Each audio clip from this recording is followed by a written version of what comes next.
நம்ம எல்லோரையும் சுரண்டுகிறார்கள். இந்தியாவை பொறுத்தவரை நீங்கள் 1000 சாதி இருக்குன்னு நினச்சிக்கலாம்.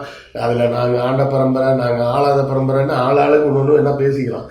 என்ன பேசினாலும் பார்ப்பனர்களை பொறுத்தவரை தெளிவாக இருக்கக்கூடிய விஷயம், பார்ப்பனர்களும் என்னை போன்ற கருப்பு சட்டைக்காரர்களும் ஒத்து போகக்கூடியது 2 இடத்துல தான். என்ன இடம்?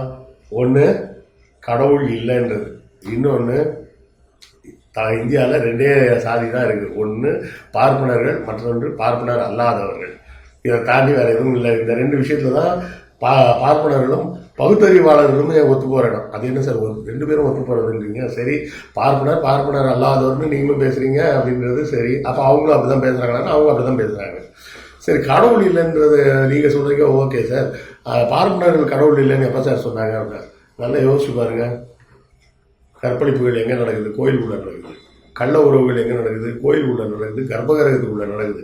ஒரு சாதாரண ஒரு குடும்பத்தை சேர்ந்தவர்கள், அவர்கள் கிறிஸ்தவர்களாகவோ இஸ்லாமியர்களாகவோ இந்துக்களாகவோ யாராக வேணா இருக்கணும், ஒரு குறிப்பிட்ட அறையில் தான் நம்ம நம்மளுடைய வழிபாட்டை செய்வோம்.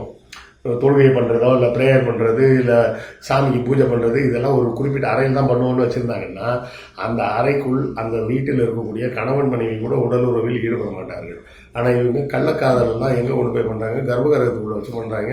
காஞ்சி தேவநாதனே அதுக்கு சாட்சி, காஷ்மீரில் அது ஒரு ஆசிஃபா பாப்பா ஒரு சாட்சி. இப்படி எத்தனை சாட்சிகள் வேணும்? அப்போது நாங்கள் கடவுள் இல்லைன்னு சொல்கிறோன்னா அவனும் கடவுள் இல்லைன்றது அவனுக்கும் நல்லா தெரியும். ஆனால் உங்களை ஏமாத்துறதுக்கு தான் கடவுள் ஒஸ்தி, சமஸ்கிருதம் ஒஸ்தின்னு அவன் சொல்லிகிட்டு இருக்கிறான். சொல்லிவிட்டு அவன் ஒஸ்தின்னு சொல்லும் போதே என்ன சொல்கிறான்? நீங்கள்லாம் மட்டோன்னு சொல்கிறான். அது புரியாமல் நாங்கள் ஆண்ட பரம்பரை அப்படி இப்படின்னு பேசிக்கிட்டு பார்ட்னருக்கு வார் பிடிக்கிற வேலையை பண்ணிகிட்டு இருக்கிறீங்க. ஸோ எனிவே, பாஸ்டன் பிராண்டிங்னா என்ன, அதன் பொருள் என்ன அப்படின்றது உங்களுக்கு புரிஞ்சிருக்கும்னு நினைக்கிறேன்.